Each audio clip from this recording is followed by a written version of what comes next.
लिल्लाहि नहमदुहु व नुसल्ली व नुसल्लिमु अला रसूलिहिल करीम। अम्मा बाद फ़ाऊज़ु बिल्लाहि मिनश शैतानिर रजीम। बिस्मिल्लाहिर रहमानिर रहीम। हुवल्लज़ी बअस फ़िल उम्मिय्यीना रसूलन मिनहुम यतलू अलैहिम आयातिही व युज़क्कीहिम व युअल्लिमुहुमुल किताब वल हिक्मा व इन कानू मिन क़ब्लु लफ़ी ज़लालिम मुबीन। आमन्तु बिल्लाहि सदक़ल्लाहुल अज़ीम।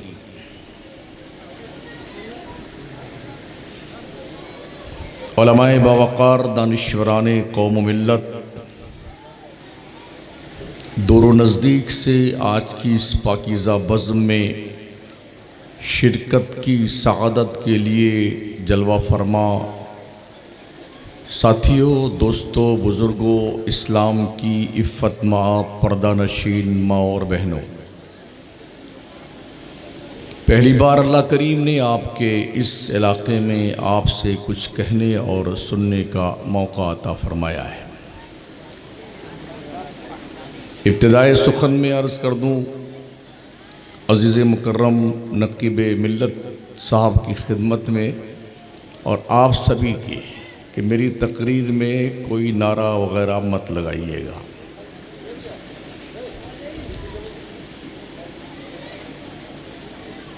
आपको सिर्फ सुनना है और समझना है।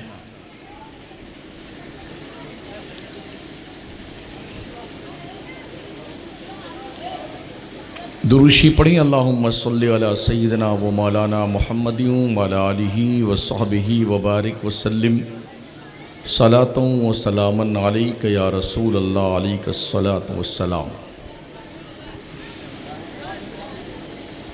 खुशबू है दो आलम में तेरी ए गुले चीदा, किस मुँह से बयां हों तेरे औसाफ़े हमीदा।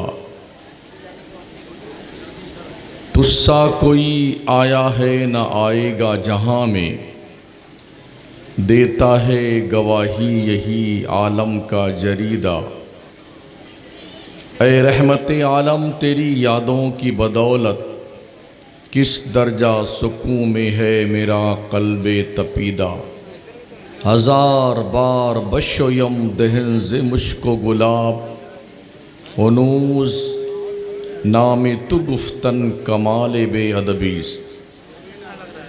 क़ुव्वते फ़िक्र व अमल पहले फ़ना होती है, तब किसी कौम की शौक़त पे ज़वाल आता है।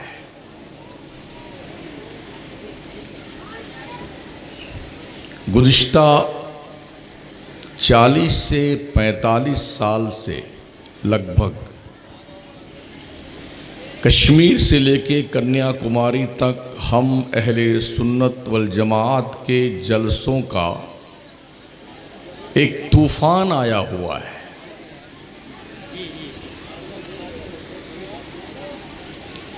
और पूरी रात, कभी कभी तो ऐसा होता कि फजर की अजान भी स्टेज पर ही हो जाती है। वेस्ट बंगाल, उड़ीसा, बिहार, झारखंड और मशरक़ी यूपी के इलाक़ा जात में वो जलसा कामयाब माना ही नहीं जाता जिसमें फ़जर की अज़ान ना हो। ये अलग बात है कि मस्जिद में कोई नहीं पहुंचता है। वैसे भी हमारे सुन्नियों ने नमाज तो वहाबियों को दे दी है।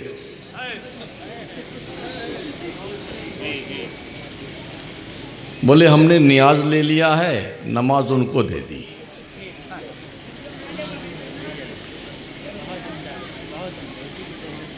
और हालत ये है, जिस पे नमाज फ़र्ज़ नहीं वो पूरी दुनिया में गठरी बना के घूम रहा है, और जिस पे नमाज फ़र्ज़ है वो जुम्मा भी नहीं पढ़ने आता।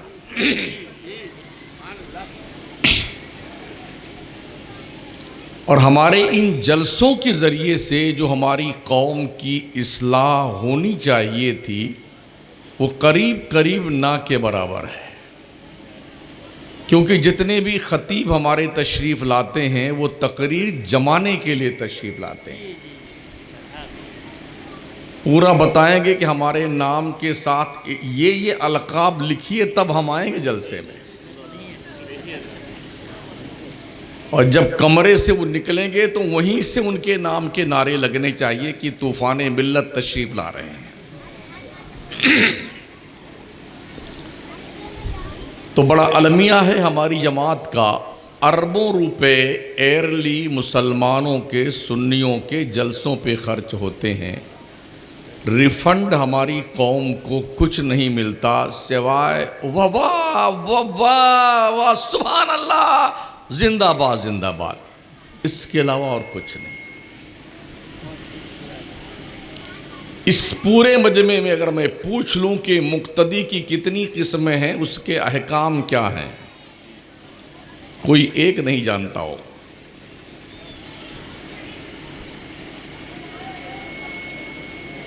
तो क्या हम छुट्टा सांड बनाए गए हैं या हमारी कुछ जिम्मेदारियां हैं? हमारे रब ने कोई यूं ही हमें पैदा कर दिया है? शायद लोग ये सोचते हो अफहसिबतुम अन्नमा खलकनाकुम अबसन व अन्नकुम इलैना ला तुरजऊन, क्या तुम ये सोचते हो कि तुम्हें अल्लाह ने बेकार पैदा कर दिया है? तुम्हारी पैदाइश का कोई मकसद नहीं है?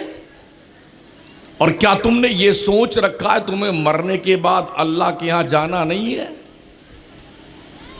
अगर तुमने ये सोचा है तो तुमसे बड़ा अहमक और बेवकूफ कोई नहीं।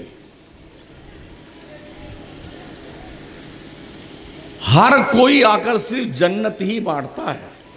पीर आए तो जन्नत बांटे, खतीब आए तो जन्नत बांटे, और जी नकीब आए तो जन्नत बांटे, शायर आए तो जन्नत बांटे।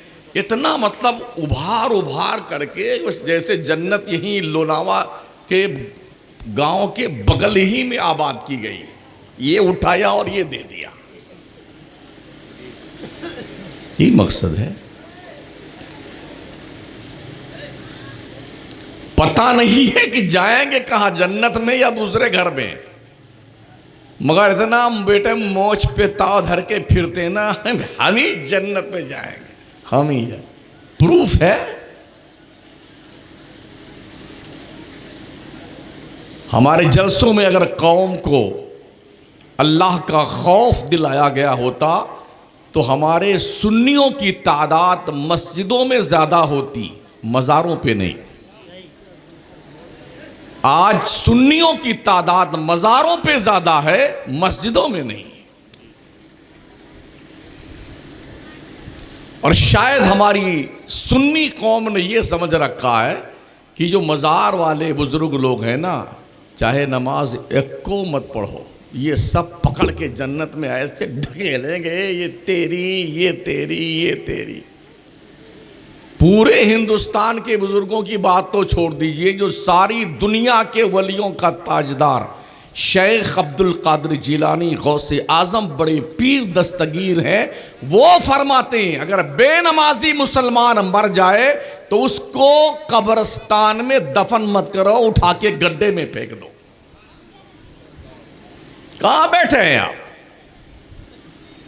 कि नमाज नहीं पढ़ेंगे और जन्नत में जाएंगे?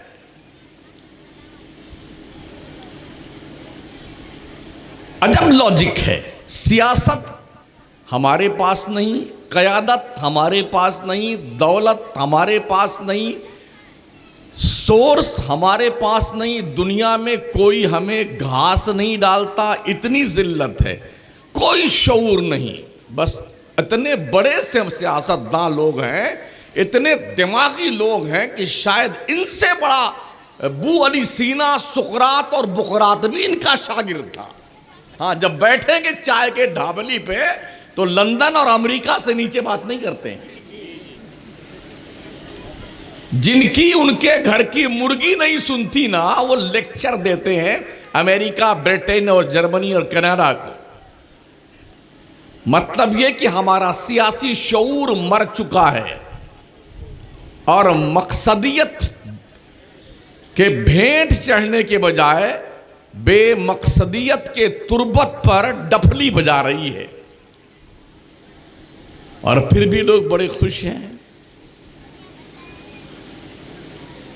आज़ादी हिंद से लेके अब तक का जो हमारा अपना तजर्बा और हमने जो पढ़ा है वो यही है कि इस कौम को इतना ज़्यादा जलील कर दिया गया है कि अब आज की तारीख में मुंह खोलने से ये कौम डरती है, बोलने से डरती है। मस्त अपने हाल में है। साल भर में 1000 1500 उर्स होता है हिंदुस्तान भर में। ये खिचड़े का मौसम आ गया या ताज़िया का मौसम आ गया, ये बाबा का उर्स आ गया, अब अल्लम बल्लम उठाने का मौसम आ गया, झंडा लेके जाएंगे यहाँ से गाजी सरकार बहराइच शरीफ। समझते हैं कि सबसे बड़ी खिदमत दीन की यही है। ये सब जहालत है, जहालत जहालत ओनली जहालत है। 2-4 साल से तो ये जंगलीपन चालू है। ताजियों के साथ बुत लगा दिए गए, मूर्तियां रख दी गई हैं और हमारा सुन्नी बुत परस्ती कर रहा है, बुत परस्ती।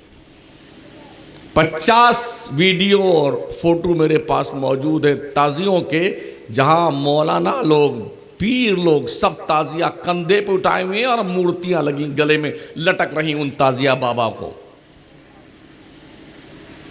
बदकिस्मती से ये सारा धंधा, गोरख धंधा और ये जंगली पल्स सिर्फ सुन्नियत के प्लेटफॉर्म से हो रहा है। मौलाना डर के नहीं मारे बोलता नहीं बेचारा। अगर बोल दिया तो सटवा नाराज हो जाएगा, बोल दिया तो सदर सेक्रेटरी खजांची नाराज हो जाएंगे, कमेटी नाराज हो जाएगी। अगर बोल दिया तो नजराना कट जाएगा, आगे फिर बुलाए नहीं जाएंगे। ये वो खौफ है जो इंसान को हक बोलने से रोक रहा है। और गुमराही के इस दलदल में हमारी कौम का बच्चा, बूढ़ा, जवान, मर्द, औरत सब दलदल में धंसे जा रहे हैं।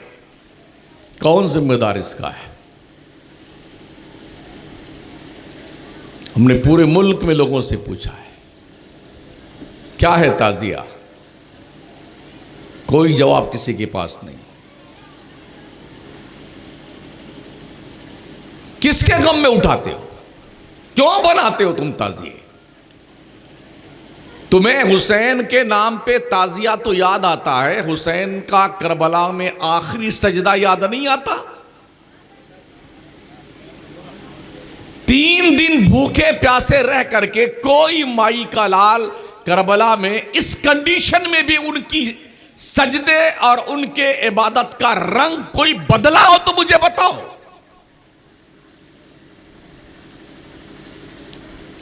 जान जाते जाते खुदा को सजदा कर करके ये मैसेज नबी के नवासे ने दिया है कि अगर कयामत की सुबह तक ऐसे हालात दीन मुस्तफ़ा पे आ जाएं तो यही किरदार अपनाना।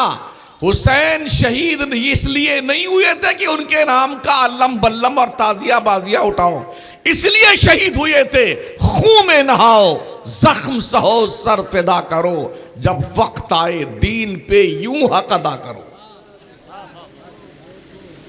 बच्चे कुर्बान कर दिए, जवान कुर्बान कर दिए, भाई भतीजे कुर्बान कर दिए, रिश्तेदार कुर्बान हो गए, खुद की जान पेश कर दी।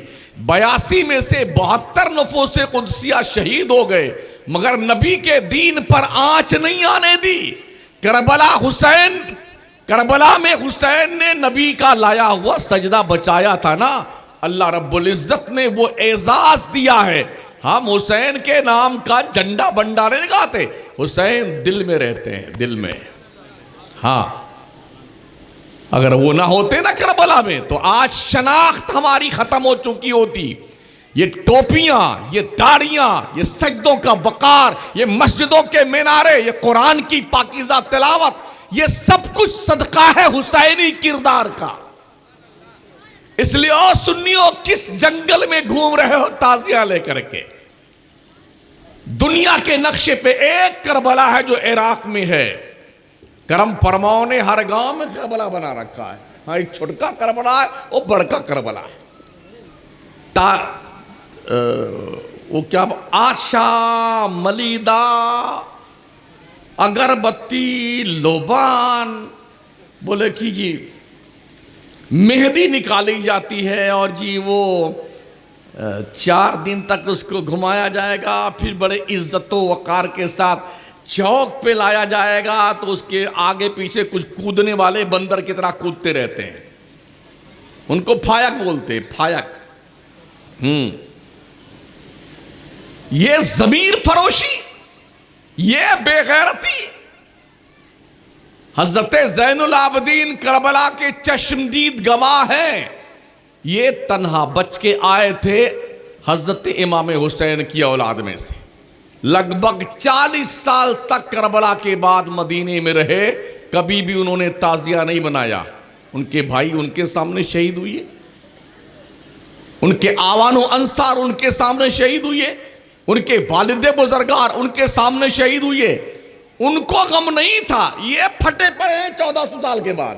हाँ, वो ताजिया का लाए, पन्नी लाए, चमचमी लाए, बांस की फट्टी लाए, ऐसा सजा संवार करके हंसे हुसे हंसे हुसे। जाहिल कहेंगे, बंद कर दो ये जंगलीपन। हुसैनियत ताजिया उठाने का नाम नहीं है, हुसैनियत मुस्तफा के दीन पे जिबा हो जाने का नाम है। पहचानो अपने आप को, शऊर बेदार कीजिए। इमाम अहले सुन्नत ने फरमाया, जो ताजिया के सामने मलीदा, आशा, फातिहा, दुरूद और खिताब फरमाते हैं, वो मौलवी पेट पालने वाले हैं। देख लो फतवा रज़ी, हमारी कौम ने ये बोले ये ताजिया को नहीं मानता है, ये सुन्नी नहीं है। अरे वाह, क्या तुम्हारे पास बहुत बढ़िया लाइसेंस है जारी करने का कि जो ताजिया को ना माने वो सुन्नी नहीं है, तुम सुन्नी हो। कुछ ये तर्क देते हैं, अरे हमारे दादा, परदादा, लकड़ दादा, पकड़ दादा से ही सब चला आ रहा है। एक बार नहीं मनाया था तो भैंस मर गई थी, एक बार नहीं रखा तो वो लड़का मर गया। हमको 40 साल हो गए इसके खिलाफ तकरीर करते हुए, अभी तक हम नहीं मरे हैं, एकदम जिंदा है। अगर ताजिया रखने से कोई मरता नहीं है तो मेरी तरफ से इजाजत है, हर घर में हर आदमी के नाम की अलग अलग ताजिया होनी चाहिए। अगर ताजिया से कोई नहीं मरता है भाई साहब, तो मत मरो भाई साहब, बना लो सब लोग ताजिया। ये क्या लॉजिक है जो बाउंसर जा रही है? ताजिया रखेंगे तो मरेंगे नहीं, बीमार नहीं होंगे। हमने ऐसे ऐसे ताजियादारों को मरते हुए देखा, नाक रगड़ रगड़ करके वो मरने की दुआएं मांगते और मौत नहीं आती। इसलिए खुदा के लिए और सुन्नी अपने हाल पर रहम करो, अपने हाल पर। ताजिया ताजियत से बना है। ताजियत कहते हैं जिसके यहाँ कोई मर मुरा जाए ना, उसके यहाँ जाकर के गम के अल्फाज कहना, भाई साहब सब्र कीजिए, इन्नल्लाह मअस-साबिरीन, सबके साथ ऐसे ही होता, इसको ताजियत कहते हैं। तो क्या करबला वालों को तुम मुर्दा मानते हो? अरे करबला के शहीद मुर्दा की जिंदा। कुरान जिनके जिंदगी की गारंटी देता हो, जब वो जिंदा है तो ये ताजिया वाजिया क्या बला है? इसका मतलब ये है, इसके पीछे रीजन ये है जहनी अय्याशी, बेगैरती, बेशर्मी, मिल्लत की बहु बेटियों को बरसरे बाजार रुसवा करना, गली कूचों में जुलूस निकाल करके पैसा वसूलना और हंगामा बपा करना और अपनी जहालत का ढोल पीटना, ताकि लोगों को लगे बहुत बड़ा इसकी मोहब्बत का शौक चर्रा रहा है इमाम हुसैन की मोहब्बत में। हमने कभी नहीं देखा, करबला जाके आए वहां ताजिया नहीं देखा हजरत हमने। अभी हम फिर 12 तारीख को जा रहे हैं Karbala, Baghdad, Kufa, Najaf, Karbala, कासिमैन सब देखा कई बार, फिर भी जा रहे हैं।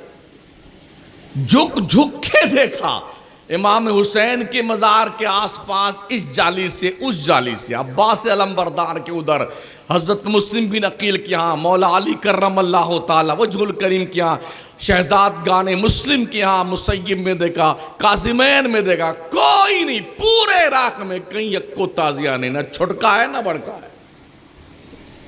ये हिंदुस्तान के हमारे लोग पगलाए हुए बेटे, इसी में लगे हुए हैं लोग।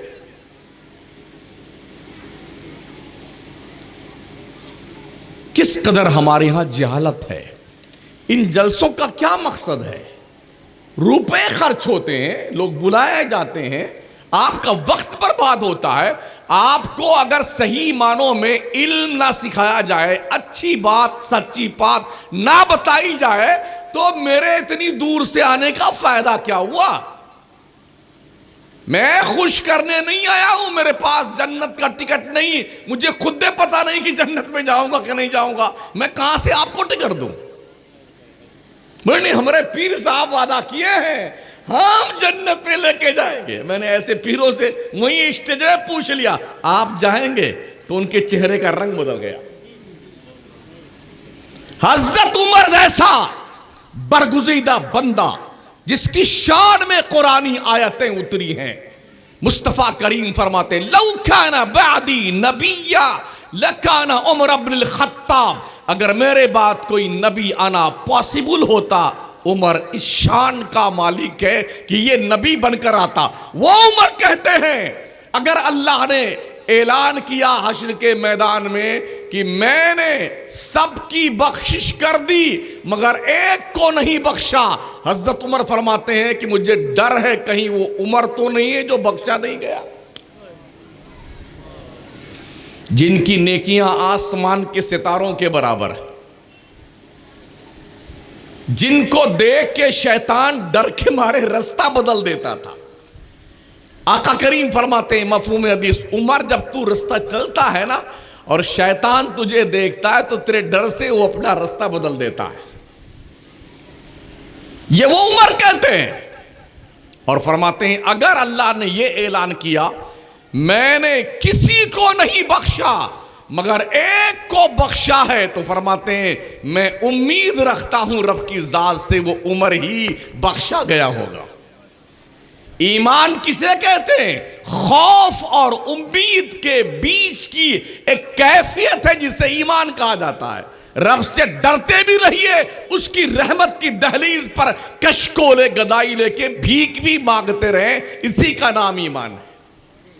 जिस दिन ये मुकम्मल कॉन्फिडेंस के साथ आप कहेंगे हम ही जन्नत में जाएंगे, समझ लेना कि आपका बाप भी नहीं जाएगा इस मामले में, अगर ये कंडीशन आपकी और आपके बाप की है तो। जन्नत खरीदी नहीं जाती है, अल्लाह के करम से मिलती है, रब की इनायत से मिलती है। हमने पूरे मुल्क में देखा है इतने कव्वाली और कव्वाला और कव्वाल सज धज करके, जैसे नई नवेली दुल्हन नहीं आती है पहली रात में, ऐसे ही कव्वाला मुहतरमा सज के आती हैं। वो बीच में बैठती हैं, एक कव्वाल इधर एक कव्वाल इधर, और पूरी रात हाय हाय हाय, वो इसको दुल्हन बनाता है, ये इसको दुल्हा बनाती है। ओ बेशरम लोगों, और तुम इस तरह बैठ करके अपनी गैरत का जनाजा निकलते देखते हो। लेके बेटे गड्डियां नोटों की नई नई 20-20 की और 10-10 वाली और 5-5 वाली, ऐसा वहां से चलेगा कूद फांदता यहां तक, और मुहतरमा के ऊपर यूं यूं यूं लुटाता है। अबे तेरी मां अगर मर रही है उसकी दवा पे खर्च कर ये पैसे, तेरा बाप जरूरतमंद है उसे दे ये पैसे। इन तवाइफ नुमा लोगों पे पैसे खर्च करके क्यों जिंदगी बर्बाद करता है? अल्लाह की वलियों के आस्थानों पे नचनियों को बुलाते हो, गवैयों को बुलाते हो। भेजा खराब हो गया क्या? अगर किसी को बहुत तुर्रम खां बनते हो ना, मरते ही नाम बदल जाता है महोदय जी। कोई नहीं पूछता है खान साहब मरे हैं, मुर्दा मुर्दा मुर्दा। और ऐसे भी अगर इस तोद शरीफ पर कोई घमंड की, गुरूर की, पैसों की, फिरौनियत की, बेहूदगी की चर्बी ज्यादा चढ़ जाए तो अपने गांव के कब्रिस्तान में अकेले रात में जाकर के एक बार चक्कर लगा लो और पूछिए जो अब तक जा चुके हैं, सरपंच साहब कैसी तबीयत शरीफ आपकी, अब्बा हुजूर कैसे हैं आप, दादाजी कैसी तबीयत शरीफ आपकी है, अंदर ठीक लग रहा है, हवा तो चलती होगी ना, कुमकुमे लगे आपकी कब्र में। और नरम बिस्तरों पे नींद ना पाने वालों और नींद ना आने की वजह गरम बिस्तर, नरम बिस्तर नहीं, ऐसी नहीं तो नींद नहीं आती है। पूछो मरे हुए लोगों से उसकी कब्र में क्या ऐसी लगी हुई है। खफ्ते में मुब्तला है मुसलमान हमारा। जिस कौम की बच्चियां, बहनें, बेटियां, माएं भाग कर गैरों से शादियां कर रही हो मुर्तद होकर के, वो कौम भी जिंदा है गैरत के साथ, डूब मर जाओ।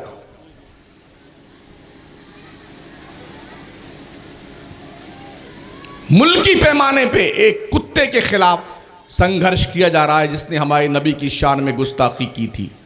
अब तक उसके खिलाफ कोई एक्शन नहीं। हम भी भारत के बाशिंदे हैं, बाई चॉइस रह रहे हैं भारत में, किसी के प्रेशर से नहीं। देश का संविधान हर भारतीय नागरिक को अपने धर्म के अनुसार आजादी के साथ जिंदगी गुजारने का बाज़ाब्ता तौर पर हक देता है। कोई किसी मजहब के खिलाफ टिप्पणी नहीं करना चाहिए, ऐसा हमारे देश का संविधान बताता है। फिर लोग क्यों पगला जाते हैं, किसी मजहब के खिलाफ बातें करते हैं, किसी मजहबी रिफॉर्मर के खिलाफ बातें करते हैं। रोज एहतजाज हो रहा है, रैली निकल रही है और जनाबे वाला उसके खिलाफ FIR दर्ज हो रही है, मगर मजाल है कि सर पे जूं रेंग जाए। ये हालात देखने के बाद भी क्या आपको नहीं लगता कि आपको अल्लाह रसूल के दामन में पनाह लेनी चाहिए?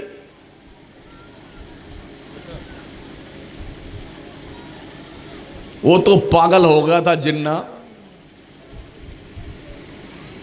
हाँ, कई दोस्तों ने कहा, हमारे गैर मुस्लिम दोस्त, पाकिस्तान को बिल्कुल मिला लेना चाहिए हिंदुस्तान में। हमने कहा भी बिस्मिल्लाह कीजिए, बिल्कुल मिला लेना चाहिए पाकिस्तान को हिंदुस्तान में। वो अटूट हिस्सा हमारे भारत का है। दिया किसने था, उसके नाम का पता लगाओ। किसने बांटा था देश को? हमने थोड़ी बांटा था। उस पगले ने मांग की और उसको देके साइड में कर दिया गया।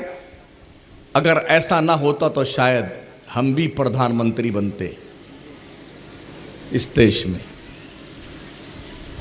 जितना क्रीम तबका था वो पगला करके भारत छोड़ के पाकिस्तान चला गया और हमने अपने इस देश को ही सर्वप्रथम माना और यहीं रहे हम, और अब तक इसी ज़मीन से लगे हुए हैं। इस भारत के एक भी सेंटीमीटर ज़मीन पर अगर कोई नापाक